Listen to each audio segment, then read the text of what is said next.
मी चित्तरंजन खरोले, शिल्प निदेशक, प्रशिक्षण व वातानुकूलीकरण तंत्रज्ञान, शासकीय औद्योगिक प्रशिक्षण संस्था, गडचिरोली।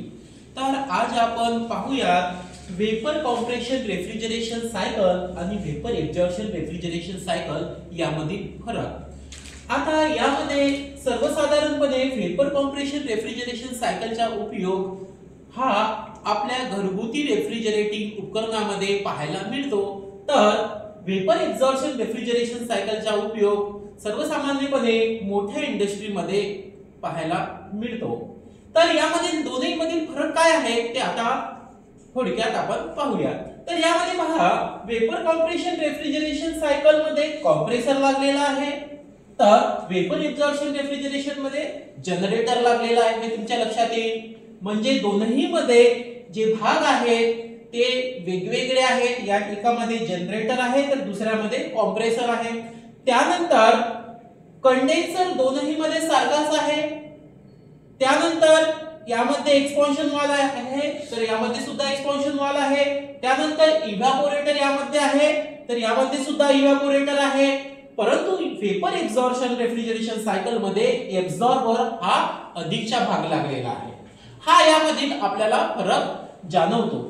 आता यामध्ये परत एक फरक आहे की या वेपर कॉम्प्रेशन रेफ्रिजरेशन सायकल मध्ये वापरण्यात येणारा जो रेफ्रिजरंट आहे हा प्रायमरी रेफ्रिजरंट वापरला जातो, तर वेपर एक्झॉशन रेफ्रिजरेशन मध्ये वापरण्यात येणारा जो रेफ्रिजरंट आहे हा प्रायमरी तसेच सेकंडरी रेफ्रिजरंट या दोघांचा समावेश करून या रेफ्रिजरेशन सायकलला चालविले जाते। सर्वसामान्यपणे ह्या वेपर एक्झॉशन रेफ्रिजरेशन सायकल मध्ये अमोनिया रेफ्रिजरंटचा वापर हा केला जातो, तर वेपर कॉम्प्रेशन रेफ्रिजरेशन सायकल मध्ये फ्रीऑन रेफ्रिजरंट अशा प्रकारच्या रेफ्रिजरंटचा उपयोग केला जातो।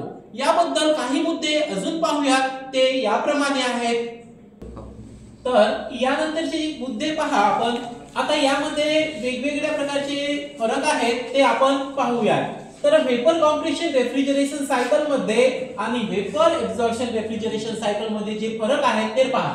या रेफ्रिजरेशन सायकल मध्ये मेकॅनिकल कॉम्प्रेशन पद्धतीचा उपयोग होतो, म्हणून या ठिकाणी हा कॉम्प्रेसर लावलेला आहे। तर या ठिकाणी थर्मल कॉम्प्रेशन पद्धतीचा उपयोग होतो, म्हणून या ठिकाणी जनरेटर लागलेला आहे। आता जनरेटर अशा ठिकाणी लागलेला असेल ज्या प्लांट मध्ये हीट ची व्यवस्था केलेली असेल, अशाच ठिकाणी ही रेफ्रिजरेशन सायकल कार्य करेल। त्यानंतर पहा, यामध्ये कॉम्प्रेसरचा उपयोग केला आहे तर यामध्ये जनरेटरचा उपयोग केलेला आहे, तुम्हाला लक्षात येत असेल। त्यानंतर ह्या वेपर कॉम्प्रेशन रेफ्रिजरेशन सायकल मध्ये प्रायमरी रेफ्रिजरंटचा उपयोग केला जातो, म्हणजे R134a HC म्हणजे HC रेफ्रिजरंट इत्यादी। तर यामध्ये प्रायमरी आणि रेफ्रिजरंट या दोनही रेफ्रिजरंटचा उपयोग केला जातो। ते पाहायचे असल्यास जेव्हा एब्झॉर्बर मध्ये रेफ्रिजरंट येईल तेव्हा तो एब्झॉर्बर रेफ्रिजरंटला गरम करेल आणि वर सोल्युशन पाठवेल नायट्रोजनचे आणि ते परत रिटर्न येईल। हे अशा प्रकारे कार्य करत असतो। त्याचप्रमाणे यामध्ये नॉइजचा म्हणजे आवाजाचा प्रमाण जास्त असतो, तर यामध्ये आवाजाचा प्रमाण हा कमी असतो, म्हणजे या सिस्टीमचा आवाज कमी असतो तर या सिस्टीमचा आवाज हा जास्त असतो। त्याचप्रमाणे जेव्हा आपल्याला प्लांट इन्स्टॉलेशन करावा लागतो किंवा मशीन बनवावी लागते त्यावेळीचा प्रारंभिक खर्च या सायकलचा कमी येतो, तर वेपर एक्झॉशन रेफ्रिजरेशन सायकलचा खर्च हा अधिक येतो। त्याचप्रमाणे या सायकलचा उपयोग सर्वच डोमेस्टिक घरगुती तसेच कमर्शियल रेफ्रिजरेशन मध्ये वेपर कॉम्प्रेशन रेफ्रिजरेशन सायकलचा उपयोग सर्वसाधारणपणे आजच्या घडीला केला जात आहे। तर या सायकलचा उपयोग फक्त कमर्शियल रेफ्रिजरेशन मध्येच आताच्या घडीला केला जात आहे। त्याचप्रमाणे सीओपी म्हणजे कार्यक्षमतेचा गुणांक म्हणजेच काय, तर बाहेरील तापमान किती असताना ही मशीन किती तापमानावर थंड करते याला आपण सीओपी म्हणतो।